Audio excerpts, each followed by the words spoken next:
Part 4. Now that we have discovered how the new German Scandies covered Western Europe like the dew in the first wave, check out what they actually tell us next. Under second phase, quote, the second phase took place between 500 and 700 and saw Slavic tribes settling more areas of Central Europe and pushing farther into South and Eastern Europe, gradually making the eastern half of the continent predominantly Slavic. Listen up, listen up. Additionally, Turkic tribes, such as the Avars, became involved in this phase. Listen up, listen up. That's 2. Well, that's 3. Germans, Turks, and Slavs. In 567, the Avars and the Lombards destroyed much of the Gipit kingdom. The Lombards, a Germanic people, settled in Italy with their the Suebians, the Gipits, the Ts, the Bulgarians, the Sarmatians, and the Saxon allies in the 6th century. Stop. Mega bingo. Did you catch it? Catch what, you ponder? Catch the fact that our understanding that we are dealing with multiple, multiracial nations within a nation that are within a larger armada. Yes! I mean, it does say the Slav armada had Avar Turks and a coalition of pure Nordic stock Lombards under one banner, right? Right! And seeing Mama Goose has allowed my little apprentice to continue her studies with me, you know, little Miss Ivy. She had to get her mind right. Question, is she the only person to perceive they are trying to tell a chosen mind, mind you, that Germans, Turks, Slavs, etc. are all originated from the same darn land? Come on, people. Come on now. You know those dogs. You know that's a factory. But that's not all. Let's continue so the white man can tell us who else was in the Slavic armada that ascended and covered Central Europe like the dew very recently. Quote, they were later followed by the Bavarians and the Franks, who conquered and ruled most of Italy.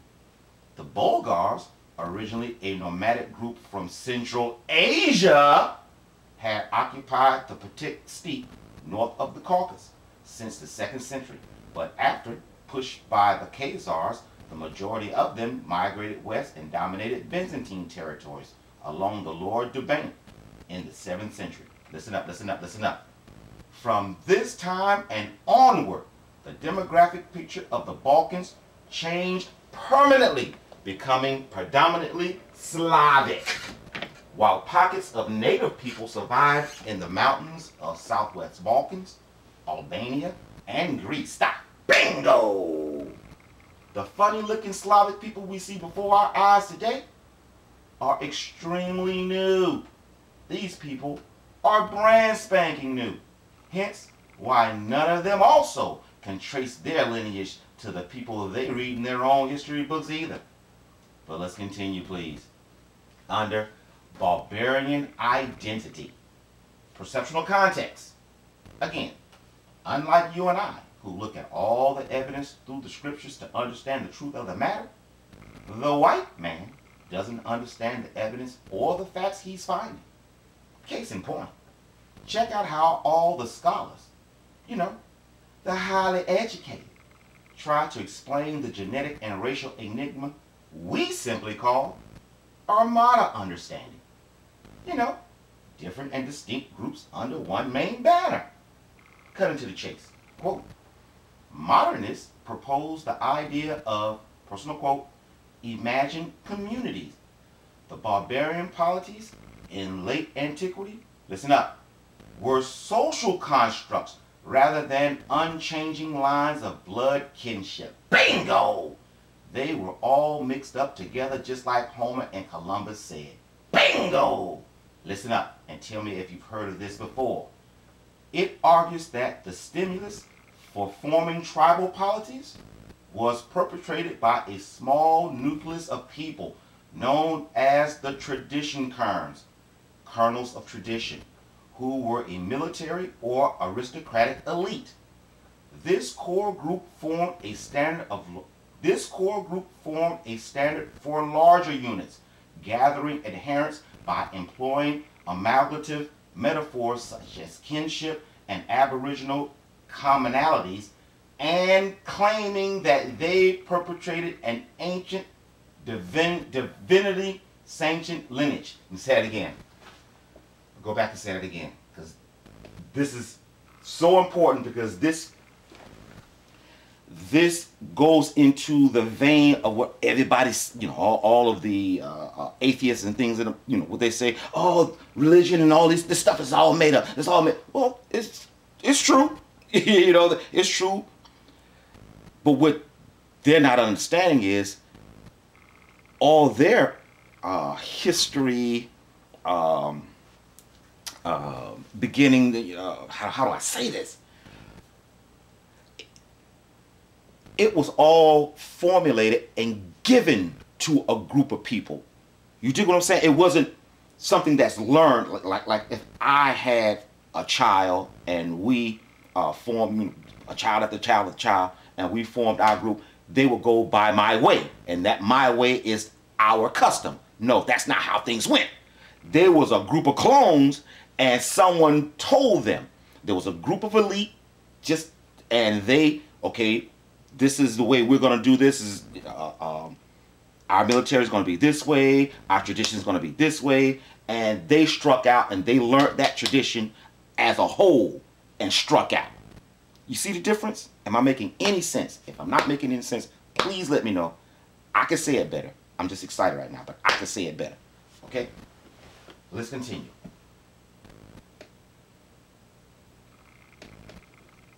Stop. Bingo! They basically said an armada of different people came forth, and through the urging of the elite warrior class, I say the Shasus, they later formed into the different peoples, races, and creeds we see today. But let's continue for more clues, shall we? Under viewpoints, cutting to the chase. Quote, Halshaw and Noble have argued that such changes stemmed from the breakdown in the Roman political control, which exposed the weakness in the local Roman rule. Instead of large-scale migrations, there were military takeovers by small groups of warriors and their families, who usually numbered only in the tens of thousands. Bingo! The process involved active, conscious decision-making by Roman populations. Listen closely and proceed. Quote, the collapse of centralized control severely weakened the sense of Roman identity in the provinces, which may explain why the provinces then underwent dramatic cultural changes, even though few barbarians settled in them. Let me say it again. I'm going to say it again. Quote, the collapse of centralized control severely weakened the sense of Roman identity in the provinces, which may explain why the provinces then underwent dramatic cultural changes, even though few barbarians settled in them. Stop. Bingo. More and more I'm starting to figure. And now that my little apprentice is with me, I'm sure she's figuring too. The reason no one knows about any of the who, what, where, how, and why the Roman Empire fell in the first place, even from those whose job it was to write all about history, is because, just like we discovered in our Greek understanding, where cities and towns were abandoned just to be repopulated 70 years later with new and fresh people, well, just like that, I believe the Eastern Roman Empire part of the Earth quadrant had to go through a history overlap to accommodate the Eastern Europe repopulation phase we are reading about now. Why? So the new didn't have to contend with the power of the old.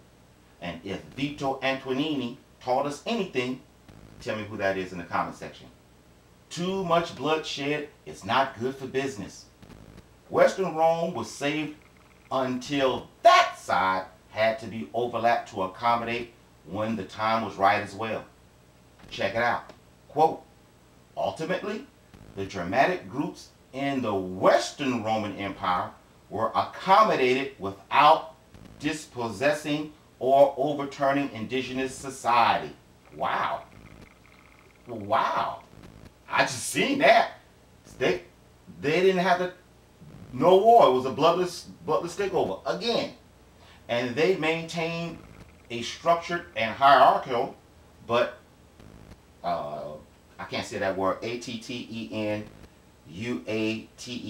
It just means just like the queen, don't have no power. Form of Roman administration. Ironically, they lost their unique identity as a result of such an accommodation and were absorbed into Latinhood. There wasn't anything ironic about it. That's the New Armada Standard SOP, dummies. You know, pounce, play, become, and destroy. But that's just the Germans. Listen to the Slavs. Quote, in contrast, in the East, Slavic tribes maintained a more, personal quote, Spartan and egalitarian existence bound to the land, even in times when they took their part in plundering Roman provinces. Their organizational models were not Roman, and their leaders were not normally dependent on a Roman goal for success. Thus, they arguably had a greater effect on their region than the Goths, the Franks, or the Saxons had on theirs. Stop. I want to finish this overview video out by showing you even modern scholars have to admit, even though they don't say it point blank like I do, they admit the physical evidence of a multiracial and ethnic armada and the lack of warfare takeovers can only mean one thing. You know, their ancestors didn't have an original homeland, but instead came diverse from a factory in the upper north. Check it out. Under ethnicity. Whew. Bear with me, people. Come with me now. Quote, based on the belief that particular types of artifacts, elements of personal adornment generally found in a funeral context, are thought to indicate a race and / or ethnicity, you know what I'm saying, of a person buried. The, personal quote, culture history school of archaeology assumes that archaeological cultures represented the, it's URHEIMAT, which just means original homeland. This trying to say the original homeland. The tribal polities named in historical sources. As a consequence, the shifting extension of material cultures were interpreted as the expansion of people. All right, listen up for the rebuttal. Listen up. I'm trying to say this right.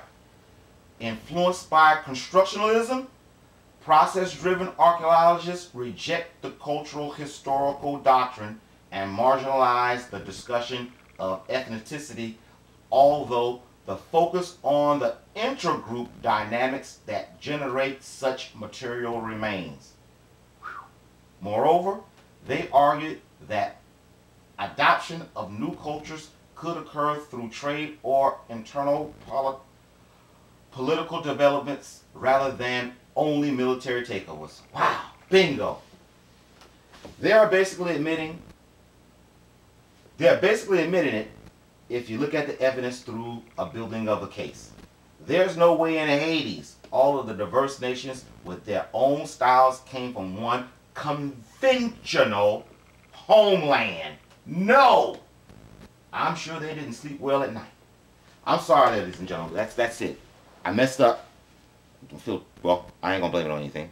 But I hope you was going along with me.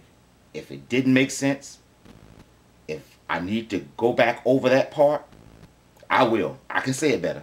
I can say it better. I got it. I got it. All right? Let me know in the comment section. But as you can see, uh, again, there's no way in Hades that you're going to tell me the Slavs, the Turks, Asians, the Germans, all came from either one or two sides of that small Baltic sliver, Baltic Sea area. There's no way. All of those with all of the different cultures and mannerisms, no way. No, not naturally. I mean, not naturally. They came from a factory. That's what they came from. And they came out just like that. You know what? I'm gonna no. I gotta wait till we get on this side of the globe to do that. I found something today that'll piggyback. Well, I'm dealing with Gentiles and swine, so yeah, that'll piggyback off of this. Maybe I should no. No, let me go because I'm gonna mess up. All right. Thank you for looking at this video. By God's will, look for the next.